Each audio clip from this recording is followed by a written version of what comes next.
When assisting a resident with limited mobility to stand from a chair, the CNA should first A. Hold the resident by their arms and pull them up. B. Ensure the resident's feet are flat on the floor and shoes are on. C. Place the chair behind the resident. D. Ask another CNA to lift the resident completely. Answer: B. Ensuring the resident's feet are flat and shoes are secure provides stability, preventing slips or falls during transfers. A resident refuses to eat a meal that meets their dietary needs. The CNA's best action is to A. Remove the meal and report the refusal to the nurse. B. Force the resident to eat. C. Replace the meal with a dessert. D. Ignore the behavior. Answer: A. The CNA must respect the resident's right to refuse and report it to the nurse for further evaluation or documentation. When cleaning dentures, it is important to A. Use hot water to kill bacteria. B. Place a towel or water in the sink to prevent breakage. C. Use soap instead of denture cleanser. D. Clean them only once per week. Answer: B. Dentures can break if dropped. Cushioning the sink prevents damage. If a resident with dementia becomes combative during bathing, the CNA should A. Restrain the resident immediately. B. Speak calmly and try again later. C. Call security. D. Splash water to distract them. Answer: B. Staying calm and returning later respects the resident's dignity while avoiding escalation. Hand hygiene must be performed. A. Only at the beginning of a shift. B. Before and after each resident contact. C. Only when hands are visibly dirty. D. Once per hour. Answer: B. Proper hand hygiene before and after each contact prevents cross-contamination and infection spread. When a resident is in isolation, the CNA should A. Avoid entering the room. B. Follow transmission-based precautions. C. Use gloves only when touching equipment. D. Use no protective equipment. Answer: B. Transmission-based precautions reduce the spread of infectious diseases according to CDC guidelines. The most accurate method for measuring body temperature is A. Oral thermometer. B. Tympanic thermometer. C. Rectal thermometer. D. Axillary thermometer. Answer: C.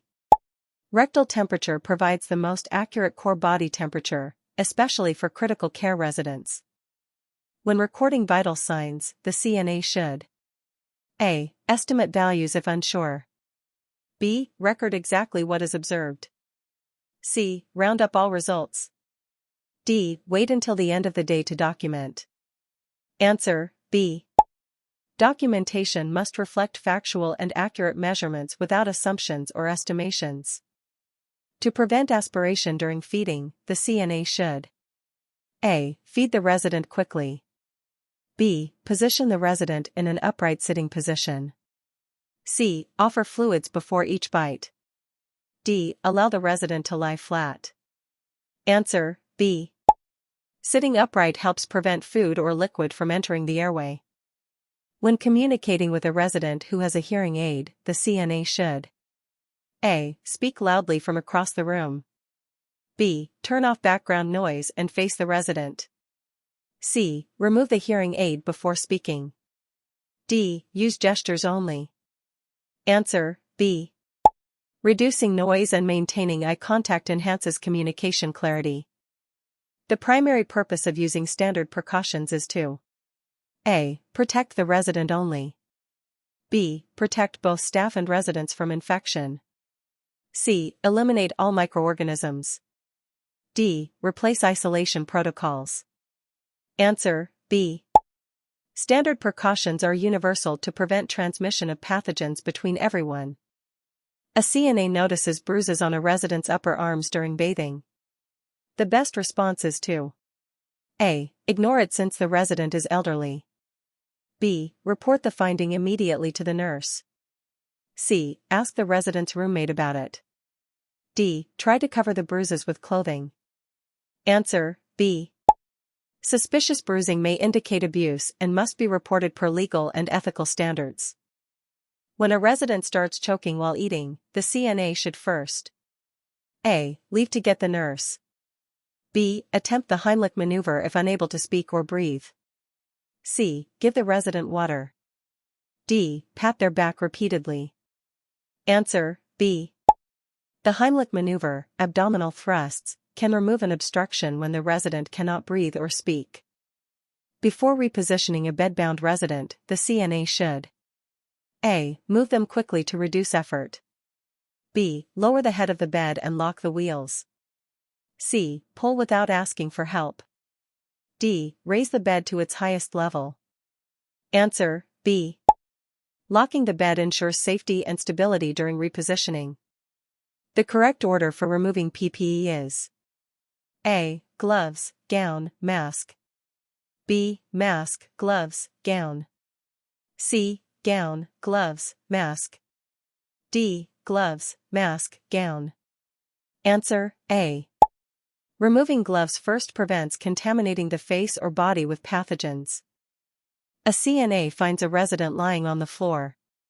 The first action is to A. Lift the resident up immediately. B. Check for injuries and call for help. C. Report it at the end of the shift.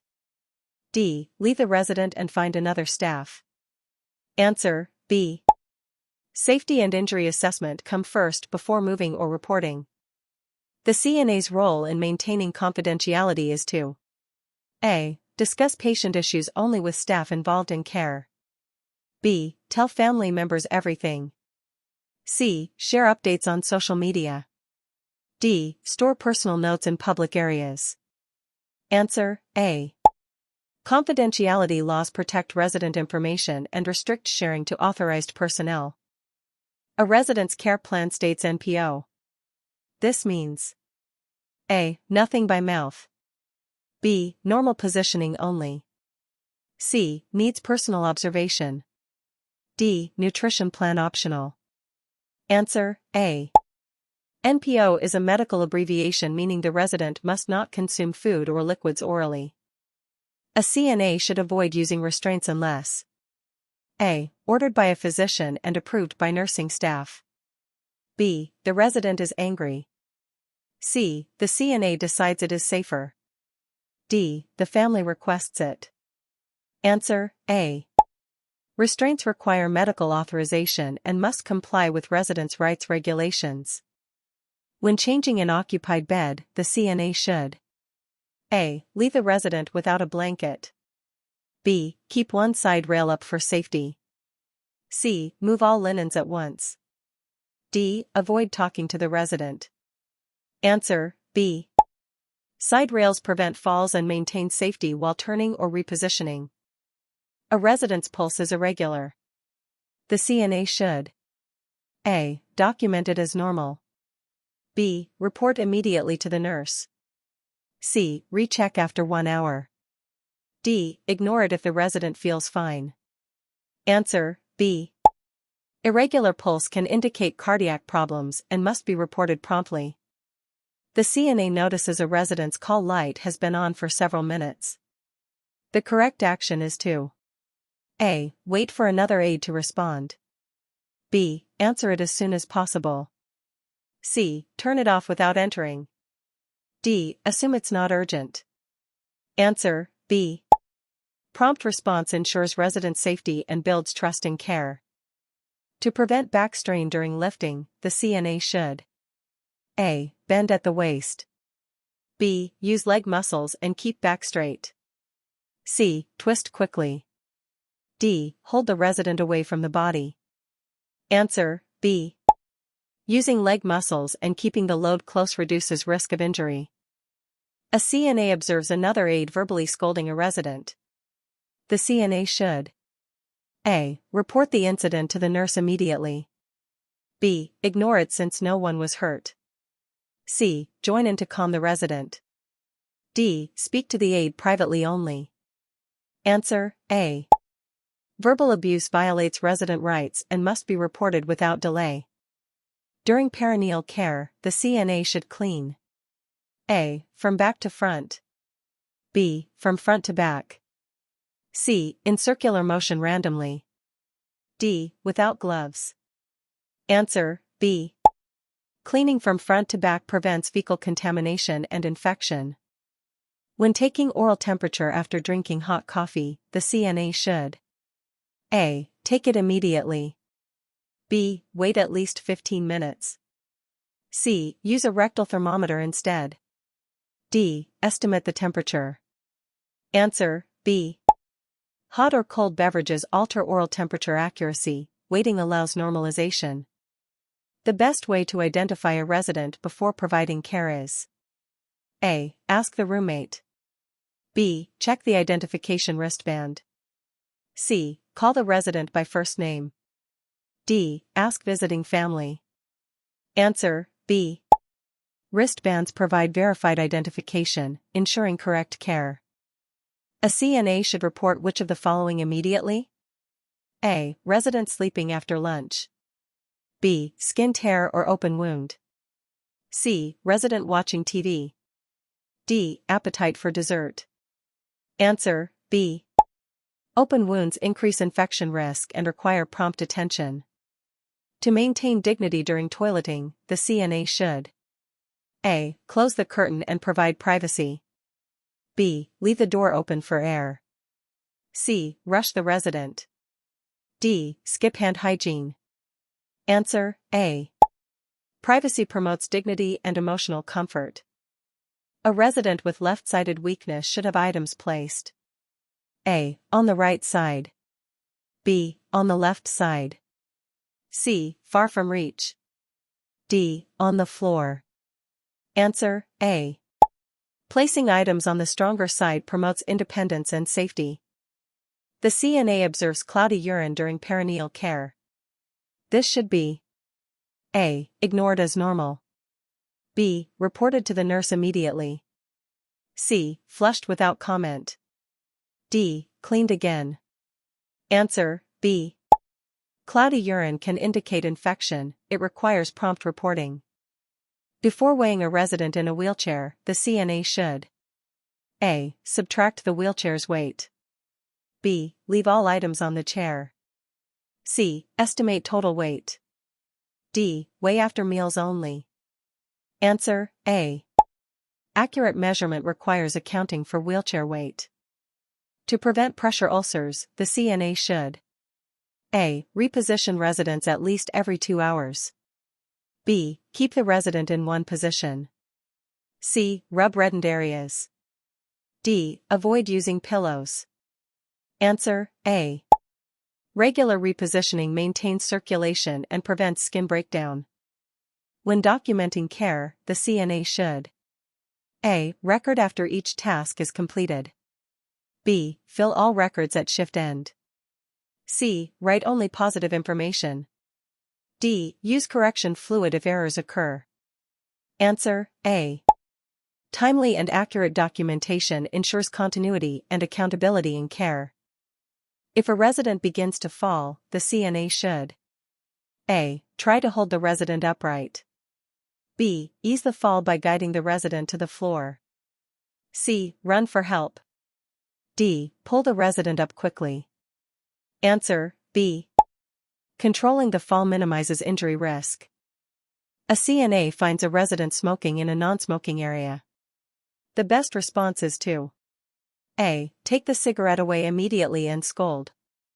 B. Calmly remove the cigarette and report to the nurse. C. Ignore it. D. Tell others to watch. Answer, B. Safety comes first. Removing hazards respectfully avoids conflict. A resident says, "I feel useless." The CNA's best reply is: A. You shouldn't feel that way. B. You have many strengths, would you like to talk? C. That's not true. D. Don't worry about it. Answer, B. Offering empathy and listening supports emotional health. When assisting with ambulation, the CNA should: A. Use a gait belt for support. B. Hold the resident under the arms. C. Let the resident walk alone first. D. Pull on the resident's clothing. Answer, A. Gait belts provide safe and controlled support during walking. A resident with diabetes skips a meal. The CNA should A. Report to the nurse immediately. B. Offer dessert only. C. Ignore it. D. Remove insulin orders. Answer A. Skipping meals can cause dangerous blood sugar fluctuations that require nursing evaluation. The CNA observes a coworker not washing hands between residents. The correct action is to A. Report the observation to the nurse. B. Ignore it. C. Joke about it later. D. Confront publicly in front of residents. Answer A. Reporting breaches and infection control maintains safety and professional standards.